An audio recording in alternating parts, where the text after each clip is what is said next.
About unemployment, you're asking about job training, you're asking about education, so I'm not quite sure where to start, but let me start with the basic point, which is for 200 years, this country has had a can-do attitude. And in the last decade or so, we have begun to lose that. We've had the attitude that we will grow, that the quality of life for our kids will be better than it was for us. That has been almost an American truism until recently. And it was not because it was some manifest destiny, but rather it was because we believed we would make it so. We would invest. We would grow. Now, it's important to point out with regard to the debt, the United States has been in debt since 1789, with the exception of, I think, 1 or 2 years under Andrew Jackson.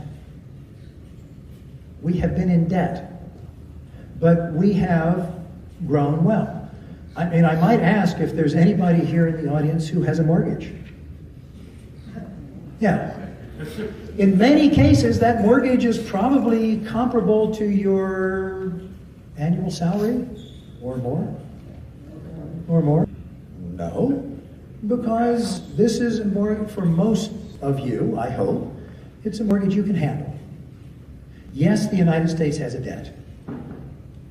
But so far, we've been handling it very well, and most economists will tell you,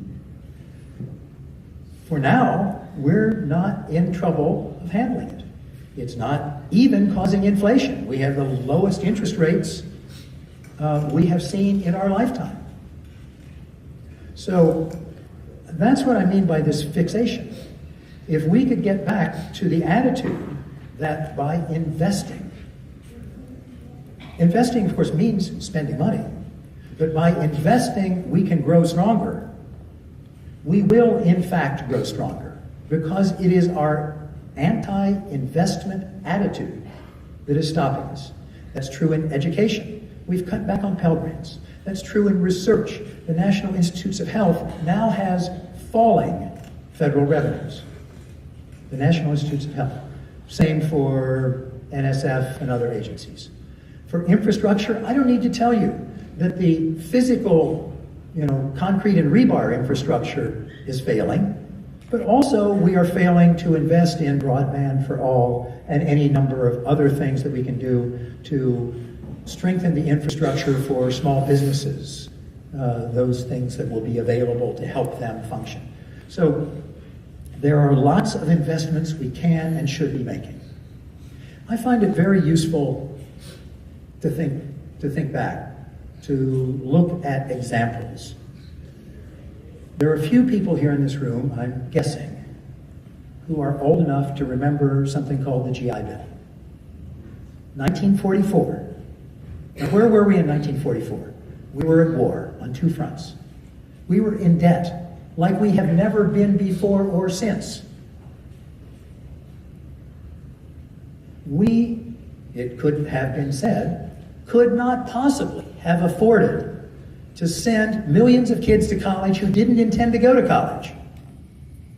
We could not have afforded to buy houses for them. But we did. We sent millions of returning GIs to college who came from families who had never set foot on a college campus, who had no intention of going to college until Uncle Sam said, here's the tuition, and we'll give you a stipend besides. And when you get out, we'll help you buy a house. In fact, more money of the GI Bill went into housing even than education. You know where those dollars came from? We borrowed them. Every single one of those GI Bill dollars was not in the budget in 1943, went into the budget in 1944 and subsequent decades. And we can all thank our lucky stars, or thank some far-sighted legislators from 1944, that we made that decision. The GI Bill paid for itself many times over. Yes, we were in debt, but we grew out of that debt. It paid for itself many times over and benefits every one of you, even if your family was not a beneficiary of the GI Bill. We are all beneficiaries of the GI Bill. We had the most capable workforce, and still do, in the world. That's what I mean. We did not wring our hands and say, oh, we can't do this. We don't even know if we're going to win the war. We said, college, it'll pay. Thank you. Thank you. Yeah.